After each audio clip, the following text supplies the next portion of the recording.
Supreme কোর্টে আমাদের সর্বভারতীয় সাধারণ সম্পাদক অভিষেক বন্দ্যোপাধ্যায় একটি আবেদন করেছিলেন।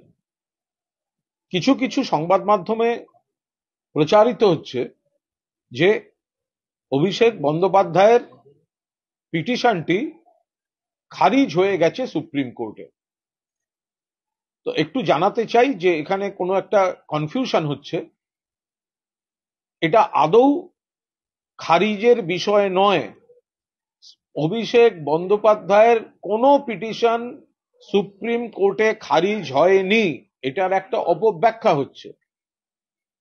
কোনো বিচারপতি মামলার পর্যবেক্ষণ কোর্টের মধ্যে বা বাইরে, মামলার পর্যবেক্ষণে বা মামলা বহির্ভূতভাবে ব্যক্তিগত আক্রমণ করছিলেন অভিষেক বন্দ্যোপাধ্যায়কে কেন্দ্র করে। এর ওপর দাঁড়িয়ে অভিষেক বন্দ্যোপাধ্যায় তার তরফ থেকে একটি MA অর্থাৎ মডিফিকেশন অ্যাপ্লিকেশন ফাইল করা হয়েছিল সুপ্রিম কোর্টের রেজিস্ট্রারের কাছে। যেহেতু এই বিষয়ে জাস্টিস গাঙ্গুলির ক্ষেত্রে আগেই একটি আপত্তি তোলা হয়েছিল এবং সুপ্রিম কোর্ট সে ব্যাপারে একটি সাড়া দিয়ে অর্ডারও দিয়েছিলেন, সেই মামলার ক্ষেত্রে তার সঙ্গে একটি মডিফিকেশন অ্যাপ্লিকেশন ফাইল করা হয়েছিল। তাহলে মামলাটা ছিল আগেই, সেখানে সুপ্রিম কোর্টে বলা হয়েছিল যে বিচারপতি গাঙ্গুলি তিনি মামলার পর্যবেক্ষণে বা কোর্টের বাইরে উদ্দেশ্য প্রণোদিতভাবে রাজনৈতিক ইঙ্গিতপূর্ণ মন্তব্য করছেন। তখন আমরা দেখেছিলাম যে তার হাত থেকে একটি মামলাও সরিয়ে নিয়েছিল সুপ্রিম কোর্ট। এবার যে প্রসেসটা চলছিল সেখানে একটি মডিফিকেশন অ্যাপ্লিকেশন ফাইল করেছিলেন অভিষেক বন্দ্যোপাধ্যায়ের আইনজীবী।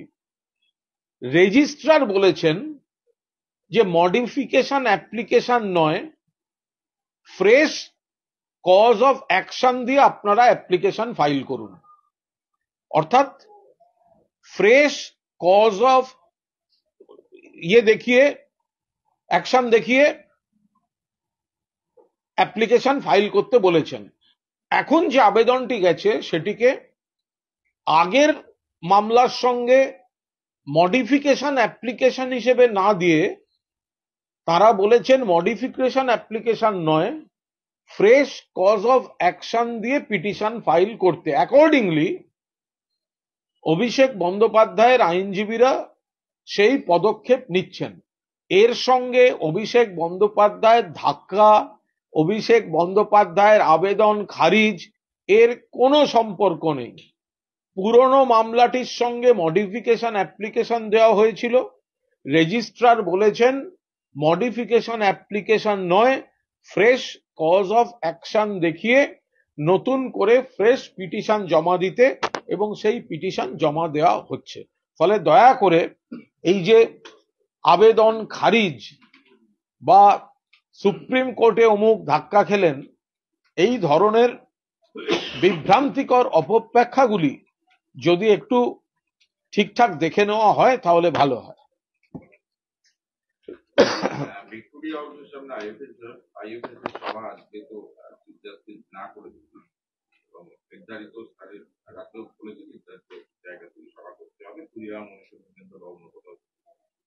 দেখুন, আজকে কলকাতা হাইকোর্ট মহামান্য প্রধান বিচারপতির ডিভিশন বেঞ্চ যেভাবে ISF এর ধর্মতলায় ভিক্টোরিয়া হাউসের সামনে সভা খারিজ করে দিয়েছেন, এটা কিন্তু দেখার মতো। আমরা বারবার বলছি যে ওই জায়গাটা জনবহুল জায়গা, মানুষের অসুবিধা হয়, কিন্তু তৃণমূল বছরে মাত্র একটা দিন মানুষের কাছে ক্ষমা চেয়ে নিয়ে ওখানে সভা করে। তার কারণ ওখানে একটি স্থান মাহাত্ম্য আছে। 1993 সালের 21শে জুলাই মমতা বন্দ্যোপাধ্যায়ের আন্দোলনে পুলিশের গুলিতে ওখানে রক্তপাত হয়েছে, শহীদ হয়েছিলেন অনেকে। সেই শহীদ তর্পণের জন্য স্থান মাহাত্ম্যের কারণে ওই জায়গাটিতে তৃণমূল করে।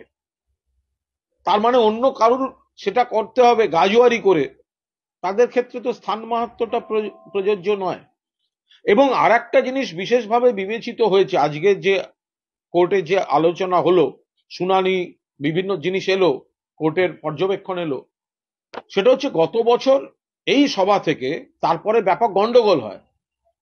তার জন্য আইএসএফ এর নেতাকে অ্যারেস্ট করা হয়েছিল, তিনি এখন জামিনে আছেন। ফলে তিনি যতই মুখে শান্তির কথা বলুন, সেইটাকে নিশ্চয়তা হিসাবে মান্যতা দিচ্ছে না হাইকোর্ট। ফলে সরকার নির্ধারিত, পুলিশ প্রশাসন নির্ধারিত অন্য জায়গায় গিয়ে করতে হবে, এটা তো আমরা গোড়ার থেকে বলে আসছি। এবং মহামান্য কলকাতা হাইকোর্টের যে নির্দেশ, তাতে সেটাই প্রতিফলিত হয়েছে।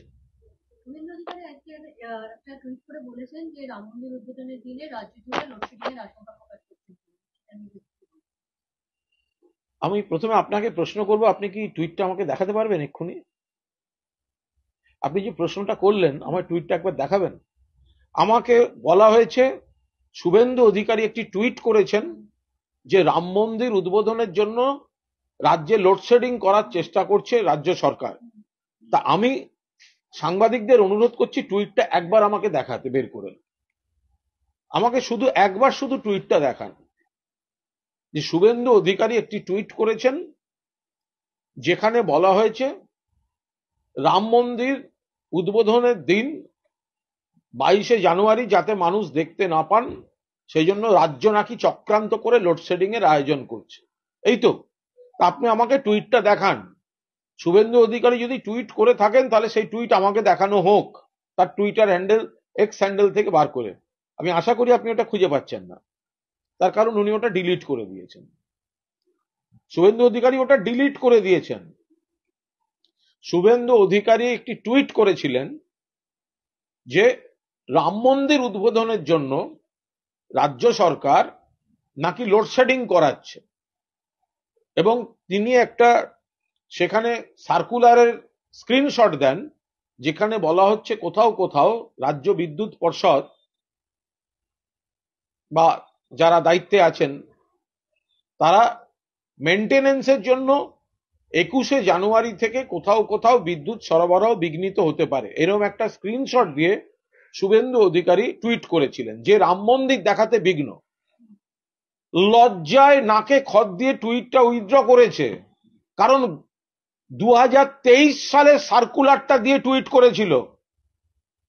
2023 সালে বিদ্যুতের ক্ষেত্রে কোথাও কোথাও মেনটেনেন্সের কাজ হবে, বিদ্যুৎ বিঘ্নিত হতে পারে বলে যে নোটিশটা গেছিল, সেই নোটিশটাকে তুলে এবছর সেই গত বছরের সার্কুলেটটা দিয়ে মানুষকে বিভ্রান্তির মধ্যে ফেলার চেষ্টা করেছে শুভেন্দু অধিকারী, যে এবার নাকি লোডশেডিং করিয়ে দেখতে দেওয়া হবে না। যে সার্কুলারটা দিচ্ছে সেটা গত বছরের সার্কুলার, আর আপনারা তাই নিয়ে প্রশ্ন করছেন আমাকে। আপনারা তাই নিয়ে প্রশ্ন করছেন আমাকে যে শুভেন্দু অধিকারী ডিলিট করে পালিয়ে গেল। শুভেন্দু অধিকারী তড়িঘড়ি করে কুৎসার নেশা ওর, সেই জন্য ও তড়িঘড়ি করে কিছু একটা গাইতে চায়, কিন্তু ওর গলায় তো 7 সুর নেই, ও তো তৃতীয় সুর আর ষষ্ঠ সুর, গা এবং ধা, গাদা একটা। নইলে গত বছরের ওই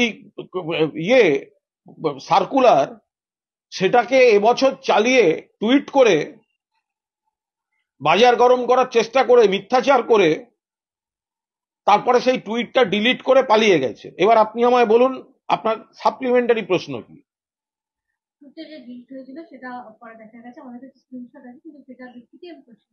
আপনি তাহলে যে টুইটটা ডিলিট করে নিয়ে গেছে, আপনি আমাকে শুভেন্দু অধিকারী অভিযোগ করেছে বলে আপনি আমায় প্রশ্ন করলেন কেন? সেই টুইটটা তো ডিলিট করেছে। যে টুইটটা ও ডিলিট করে পালিয়ে গেল, এবার শুভেন্দু অধিকারীকে গিয়ে জিজ্ঞাসা করুন যে তুমি এরকম মিথ্যাচার করছো কেন। 23 সালের সার্কুলার দিয়ে 24 সালের মানুষকে মিথ্যাচার করা। আমি আবার বলছি, ও রোজ একটা কুৎসার গান গাইতে যাচ্ছে, ওর গান আসবে না, ওর 7 সুর নেই। সাত সুর মানে সা রে গা মা পা ধা নি সা, ও হচ্ছে তৃতীয় সুর গা আর ষষ্ঠ সুর ধা, এইটা সংমিশ্রণে গাধা শুভেন্দু অধিকারী।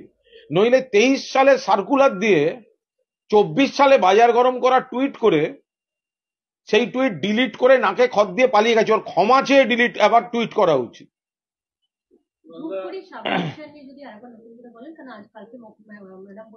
ধূপগুড়ি এটা মামাটি মানুষের তরফ থেকে কথা দেয়া ছিল, ধূপগুড়ি সাব ডিভিশন হবে। অভিষেক বন্দ্যোপাধ্যায় উপনির্বাচনের প্রচারে গিয়ে বলেছেন, মমতা বন্দ্যোপাধ্যায় কথা দিয়েছিলেন, অভিষেক বন্দ্যোপাধ্যায় মানুষের কাছে দায়বদ্ধতা দেখিয়েছেন, কথা দিয়েছিলেন, মানুষ সাড়া দিয়েছেন, তারপরে সমানে ফলো আপ করেছেন অভিষেক বন্দ্যোপাধ্যায়। আইনি জট ছিল, মাননীয় মুখ্যমন্ত্রী স্বয়ং চিফ জাস্টিসকে ফোন করে, প্রধান বিচারপতিকে ফোন করে সেই জট খুলিয়েছেন এবং ধূপগুড়ি শেষ পর্যন্ত যেটা কথা দেয়া ছিল মামাটি মানুষের সরকার এবং দলের তরফ থেকে, যে আলাদা মহকুমা হবে সেই মহকুমা হয়েছে। আবার প্রমাণিত যে তৃণমূল কংগ্রেস কথা দিলে কথা রাখে।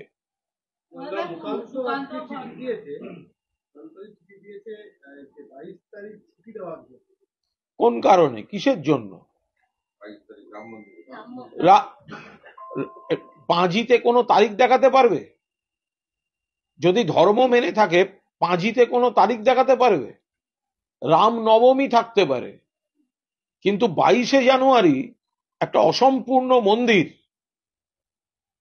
পুরোহিতদের বাদ দিয়ে, সেবায়েতদের বাদ দিয়ে একজন রাজনৈতিক ব্যক্তি সেটা উদ্বোধন করতে চলেছেন, প্রাণ প্রতিষ্ঠা করতে চলেছেন। শঙ্করাচার্য, যারা হিন্দু ধর্মের গুরু অভিভাবক, তারা বিরোধিতা করছেন, সমালোচনা করছেন। তো সুকান্ত মজুমদার কত বড় হিন্দু? শঙ্করাচার্যদের থেকে বড় হিন্দু? সস্তা রাজনীতি করার চেষ্টা করছেন। আজকেও গোটা কলকাতা শহর প্রায় অচল হয়ে গেছে যৌথ মঞ্চের মিছিল, ত্রিমুখী মিছিল, হাওড়া, শিয়ালদা এবং বিভিন্ন জায়গা থেকে। মহার্ঘ ভাতা তৃণমূল সরকার দিচ্ছে না। মহার্ঘ ভাতা, তাই নিয়ে তো সুপ্রিম কোর্টে মামলা চলছে, মামলাও চলবে, আবার জনগণের স্বাভাবিক জীবনযাত্রা ডিস্টার্ব করা হবে। এটা কি ধরনের জিনিস? যারা আন্দোলন করছেন তারা ছাপ্পা মারা সরকার বিরোধী, তারা নিশ্চিতভাবে এই বাংলার স্বার্থে তাদের গলা মেলাতে দেখা যায় না। কেন্দ্রীয় সরকার যখন বাংলার বকেয়া দেয় না, তাই নিয়ে একটা শব্দ তাদের বেরোয় না। তারা দিল্লিতে কর্মসূচিতে গেলে হিন্দু মহাসভার আতিথেয়তায় থাকেন। সিপিএম, বিজেপি, কংগ্রেসের একাংশ সব হাতে হাত মিলিয়ে আছে, তারা এই কাজ করছেন। কাজকর্ম ছেড়ে দিয়ে এদের জন্যই তো 34 বছর ওয়ার্ক কালচার নিয়ে প্রশ্ন উঠেছে। এদের জন্যই সাধারণ মানুষ সরকারি জায়গায় গেলে, কাজের জায়গায় গেলে চেয়ার টেবিলের লোক খুঁজে পান না। এদের জন্যই সাধারণ মানুষ টাইম মতো পরিষেবা পান না। এরা যে কোনো মিছিল মিটিং এর জমানা ফিরিয়ে আনতে চান।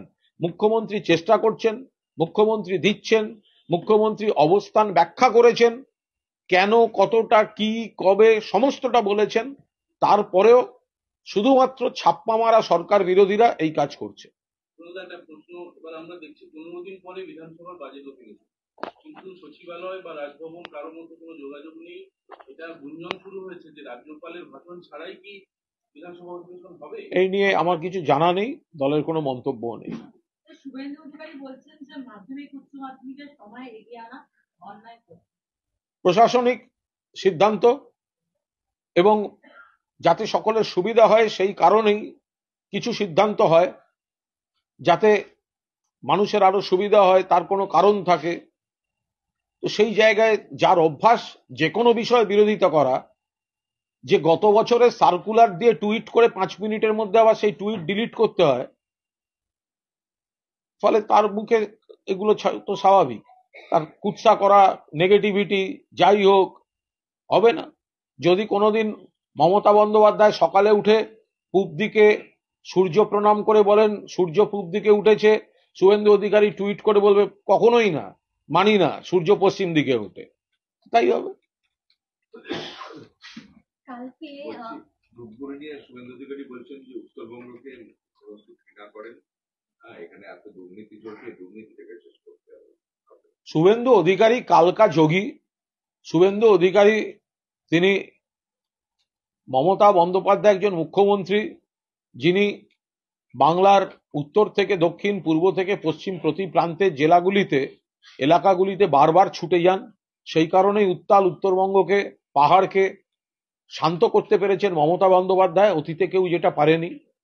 উন্নয়ন চলছে পুরোটা, পাল্লা দিতে পারছেন না বিজেপি নেতৃত্ব। ধূপগুড়ির মানুষ মহকুমাকে দুহাত তুলে স্বাগত জানিয়েছেন। সেই ঈর্ষা কাতর, হিংসুটে, পরশ্রী কাতর, পিছিয়ে পড়া, মানসিক হতাশায় থাকা শুভেন্দু অধিকারীর মুখে এইসব কথা শোনা যায়। এসএসসি মামলায় গাজিয়াবাদ থেকে উদ্ধার হওয়া ইলেকট্রনিক ডিভাইস ওখানটি ওয়েমার সমস্ত কোর্টকে পাঠিয়েছে, মানে আদালতে জমা করা। তদন্তের প্রসেস বা আদালতের কোনো পর্যবেক্ষণ বা আদালতের কোনো বক্তব্য এই নিয়ে কোনো মন্তব্য করবে। আপনি যেটা দিয়ে শুরু করেছিলেন ওই প্রসঙ্গে বিচারপতি সিনহা এবং বিচারপতি গাঙ্গুলি কি আজকের সুপ্রিম কোর্টের যে পর্যবেক্ষণ তার ফলে তারা কি উৎসাহিত হবেন? তারা যে আদালতের বাইরেও বিভিন্ন মন্তব্য করে কোনো উৎসাহিত নিরুৎসাহিতর বিষয়ই নেই। অভিষেক বন্দ্যোপাধ্যায় যে অ্যাপ্লিকেশনটা করেছিলেন সেটা আগের মামলাটির ক্ষেত্রে, যেটা ইতিমধ্যেই সুপ্রিম কোর্টের কিছু পদক্ষেপ রয়েছে আমরা সবাই দেখেছি, তার মডিফিকেশন অ্যাপ্লিকেশন, এটা হাইলি টেকনিক্যাল বিষয়। আর রেজিস্ট্রার বলেছেন মডিফিকেশন অ্যাপ্লিকেশন পুরনো মামলার ক্ষেত্রে না দিয়ে এটা নতুন ফ্রেশ কজ অফ অ্যাকশন দেখিয়ে পিটিশন দিতে। ফলে এটা হাইলি টেকনিক্যাল ব্যাপার, সেই পিটিশন জমা পড়বে, আবার শুনানি হবে। পার্থ চট্টোপাধ্যায়ের যে ঘনিষ্ঠ একজন কাউন্সিলর এবং একজন প্রমোটার, তাদের ফের নতুন করে তলব করেছে। তদন্তের বিষয়, তদন্তের প্রক্রিয়া, এ বিষয়ে কোনো মন্তব্য করব না। সোমবার দিনকে যাওয়ার কথা ছিল অযোধ্যা, আগের দিন পৌঁছে যাচ্ছেন, একদিন আগে বলা খুব মুশকিল, কারণ ওনার তো রুটি, কাপড়া, মাকান এগুলো নিয়ে মানুষকে কিছু দেওয়ার নেই। ফলে তাকে শুধুমাত্র ধর্ম নিয়েই বিপণন করতে হয়।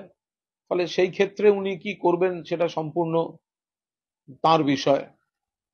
দেশের উন্নয়ন, আর্থিক উন্নয়ন, মানুষের রোজগার বাড়ানো, বেকার সমস্যার সমাধান, কৃষকের সমস্যার সমাধান, শ্রমিকের সমস্যার সমাধান, মধ্যবিত্ত নিম্নবিত্ত মানুষকে আর্থিক চাপ থেকে মুক্তি দেওয়া, এইগুলো তো নরেন্দ্র মোদী করতে পারেন না। ফলে তাকে ভগবান রামকে এখন ভোটের মার্কেটিং এ নামাতে হয়েছে। ফলে সেই প্রচারের জন্য নানা ধরনের কাজকর্ম করছেন তিনি। অযোধ্যায় 3টে মোদির ছবি 3:1 ছবি চলছে, 3টে মোদির ছবি, একবার রামচন্দ্রের ছবি। খুব সমস্যা। বিজেপি সূত্রে খবর, লোকসভা ভোটের আগে প্রধানমন্ত্রী 140টি ইভেন্ট করবেন এবং 7 লক্ষ গ্রামে বিজেপি কর্মসূচি করবে। ভোটের আগে এটা কিভাবে দেখছেন? তো গত এতদিন ধরে করেনি কেন? কে বারণ করেছিল? উনিই তো সরকারে ছিলেন, উনিই তো প্রধানমন্ত্রী ছিলেন। তাহলে ভোটের আগে এতগুলি করতে হচ্ছে মানে, তার মানে যে ছাত্র সারা বছর পড়াশুনো করে না, পরীক্ষার আগে রাত জেগে পড়তে হয়, ভোটের আগে নরেন্দ্র মোদী যত বেশি তৎপরতা দেখাবেন তত প্রমাণিত হবে যে তিনি এবারের জনগণের পরীক্ষায় পাশ করার অবস্থায় নেই। ঠিক আছে, না 100 দিনের কাজে হাইকোর্ট একটা কমিটি তৈরি করছি, কালকে সিবিআই বললো তারা তদন্তের জন্য প্রস্তুত, তাহলে আর 100 দিনের কাজের জন্য আবার একটা সিবিআই নতুন করে কি বলবে? না, সেটা 100 দিনের কাজে পশ্চিমবঙ্গকে দেশের মধ্যে সেরা তকমা দিয়েছিল মোদী সরকার। অর্থাৎ সারা দেশের মধ্যে সেরা মানুষের কাজ করেছে পশ্চিমবঙ্গ সরকার। তো তখন তো এই ধরনের কোনো অভিযোগ, কালিমালিপ্ত করার চেষ্টা আসেনি। তারপর একটা বাতাবরণ তৈরি করা হচ্ছে, যদি কোথাও কোনো এলাকায় কোনো ভুলচুক থাকে সংশোধন হতেই পারে। তার জন্য সামগ্রিকভাবে যারা দেশের মধ্যে ফার্স্ট, প্রথম পুরস্কার প্রাপ্ত, এবার একটা মহল তৈরি করা হচ্ছে কিভাবে এই কৃতিত্বকে খাটো করা যায়, এগুলো সব তার পার্ট। রাম মন্দির নিয়ে হাফডে ছুটি দিয়েছে কেন্দ্র, রাজ্য সরকারকে দেওয়ার আবেদন করেছে। এটা তো সরকারের বিষয়, সরকার বলতে পারবে।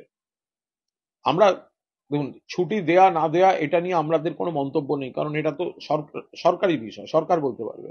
কিন্তু আমরা দলের তরফ থেকে যেটুকু বলতে পারি যে ধর্মকে যেভাবে ভোটের বিপণনে ব্যবহার করা হচ্ছে সেটা মানুষ সমর্থন করবেন না। প্রত্যেকের ধর্ম তার কাছে, যারা রামকে ভগবানও মনে করেন তারাই মানে বিজেপি, এটা ভাবার কোনো কারণ নেই। সংখ্যাগরিষ্ঠ রাম ভক্তই তো বিজেপির ভোটার নন। তো এখন আবার বলছি, রুটি কাপড় আর মাকানের পরিষেবা দিতে ব্যর্থ নরেন্দ্র মোদীর সরকার রামচন্দ্রকে ভোটের বিপণনে কাজে লাগাচ্ছেন, সেই কারণেই তারা এই ধরনের বিভিন্ন পদক্ষেপ নিচ্ছে।